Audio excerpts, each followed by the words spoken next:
تو یاد رکھیے کہ ہر انسان کی آزمائش ہو رہی ہے، کوئی نیک ہو یا بد. ہاں، برے لوگوں کی آزمائش اس وجہ سے ہوتی ہے جب وہ اللہ کی نافرمانی کرتے ہیں، اور نیک لوگوں کی ان کو جانچنے اور پرکھنے کے لیے ہوتی ہے.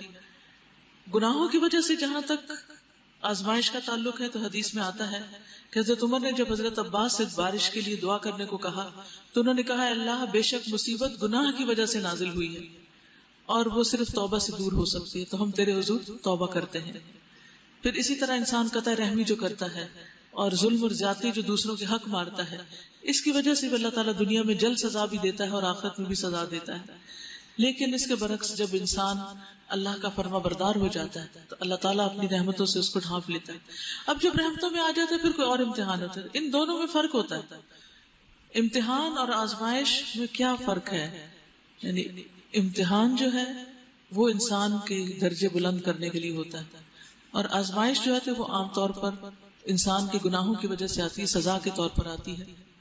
اگر وہ اس آزمائش میں کامیاب ہو جاتا ہے، یعنی اللہ سبحانہ تعالیٰ کے قریب ہو جاتا ہے، سمجھ جاتا ہے، سنبھل جاتا ہے، گناہ سے توبہ کر لیتا ہے، تو یہ شخص پہلی کیٹیگری میں شامل ہو جاتا ہے. یہ امتحان یا آزمائش اس کے لیے عذاب نہیں ہوتا، ایک نعمت ہی ہوتی ہے کہ انسان دنیا میں ہی سنبھل جاتا ہے. اور اگر انسان تکلیف میں مبتلا ہو کر اللہ سے ناراض ہو جاتا ہے تو یہ اس کے لیے سخت آزمائش ہوتی ہے، جس کی وجہ سے اس کی پھر پکڑ ہوگی، کیونکہ کسی کو حق نہیں کہ وہ اللہ سے ناراض ہو. اور پھر یہ یاد رکھیے کہ جو اللہ سے ملنے کی توقع رکھتا ہے اسے معلوم ہونا چاہیے کہ وقت جلد آنے والا ہے. جب وقت جلد آنے والا ہے تو اس سے پہلے جب ٹائم شارٹ ہوتا ہے، یعنی وقت کم، مقابلہ سخت ہوتا ہے، تو پھر انسان کیا کرتا ہے؟ بھاگ دوڑ شروع کر دیتا ہے. وہ لیزی ہو کے زندگی نہیں بسر کرتا. جو بھی کرنے کے کام ہے، اب پورے قرآن میں سے جتنی جتنی چیزیں عمل کی ہمارے سامنے آ رہی ہیں، ان سب کو اگر انسان واقعی کرنا چاہے تو اس کے لیے پھر سستی کرنے کی گنجائش نہیں ہے. اس کو اپنے ہر لمحے سے بہترین فائدہ اٹھانا ہوتا ہے. تو ایسا کر کے بھی انسان بندوں پر یا اللہ پر کوئی احسان نہ جتائے کہ میں نے اتنی نیکیاں کر لی، ایسے ایسے کام کر لیے. نہیں، یہ دراصل انسان کا اپنا فائدہ ہے جب وہ محنت کرتا ہے. والذین آمنوا وعملوا الصالحات لنکفرن عنہم سیئاتہم ولنجزینہم احسن الذی کانوا یعملون. جو لوگ ایمان لائے اور نیک عمل کیے ان کی برائیاں ہم ان سے دور کر دیں گے، یعنی ان کی تکلیفیں دور کر دیں گے دنیا میں بھی اور آخرت میں بھی، اور انہیں ان کے بہترین اعمال کی جزا دیں گے. ہم نے انسان کو ہدایت کی کہ اپنے والدین کے ساتھ نیک سلوک کرے.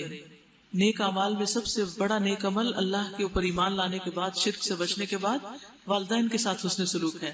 لیکن اگر وہ تجھ پر زور ڈالے کہ تو میرے ساتھ کسی ایسے معبود کو شریک ٹھہرائے جسے تو میرے شریک کی حیثیت سے نہیں جانتا تو ان کی اطاعت نہ کر، میری ہی طرف تم سب کو پلٹ کر آنا ہے، پھر میں تم کو بتا دوں گا کہ تم کیا کرتے رہے ہو. یعنی اللہ ہی نے حکم دیا کہ ماں باپ کا کہاں مانا جائے، اور اللہ ہی کا حکم ہے کہ اللہ کی نافرمانی میں ماں باپ کی بات نہ مانی جائے. جب آپ دیکھیے کہ آپ میں سے بھی جتنے لوگ دنیا کے طور طریقے چھوڑ کر جب دین کے طور طریقے اختیار کرتے ہیں تو لازماً کچھ مشکلات سے گزرتے ہیں. کبھی وہ زبانی اذیتیں ہوتی ہیں لوگوں کی، کبھی لوگوں کے الزام ہوتے ہیں، اور کبھی جسمانی طور پر بھی انسان کو مشقتوں سے گزرنا پڑتا ہے. کبھی مالی پریشانیاں سامنے آ جاتی ہیں، کسی کو جاب چھوڑنی پڑتی ہے، کسی کو حرام طریقے پر چلتے ہوئے حرام راستوں کو چھوڑ کر حلال کی طرف رخ کرنا پڑتا ہے، اور اس میں دیر ہوتی ہے تو انسان کی آزمائش ہوتی ہے. یہ ساری چیزیں تو ہیں، لیکن اللہ تعالیٰ فرماتے ہیں اگر تم محنت کرو گے تو یہ تمہارے اپنے ہی حق میں بہتر ہوگا. اور پھر بعض آزمائشیں ایسی ہوتی ہیں کہ جس میں اللہ سبحانہ وتعالیٰ کے حکم کے خلاف ماں باپ کا حکم آ جاتا ہے، جبکہ ماں باپ کے ساتھ حسن سلوک کا حکم بھی اللہ نے دیا. تو انسان کنفیوز ہو جاتا ہے کہ اللہ ہی کہتا ہے کہ ماں باپ کا خیال رکھو، اور اب ماں باپ کی اگر ہم بات نہ مانے تو وہ تو فلیئر اپ ہو جاتے ہیں اور بہت ناراض ہوتے ہیں، تو کیا کریں؟ تو ایسی صورت میں جہاں اللہ کا حکم آ جائے وہاں ماں باپ کی بات نہیں مانی جائے گی. لا طاعت لمخلوق فی معصیت الخالق، کسی مخلوق کی اطاعت جائز نہیں خالق کی معصیت میں، نافرمانی میں. یہاں اسی لیے کہا جا رہا ہے کہ اگر تمہارے ماں باپ بھی کہیں، اگرچہ میں خود کہتا ہوں کہ ماں باپ کی بات مانو، لیکن اس موقع پر ماں باپ کی نہیں ماننی. اگر وہ تمہیں کہیں کہ تم ان کی اطاعت کرو تو ان کی اطاعت نہ کرو، اور ان کی اطاعت کیا کہ شرک کرنے کو کہیں یا کوئی حرام کام کرنے کو کہیں. میری ہی طرف تم سب کو پلٹ کر آنا ہے، پھر میں تم کو بتا دوں گا کہ تم کیا کرتے رہے ہو. اور جو لوگ ایمان لائے ہوں گے اور جنہوں نے نیک عمل کیے ہوں گے انہیں ہم ضرور صالحین میں داخل کر دیں گے.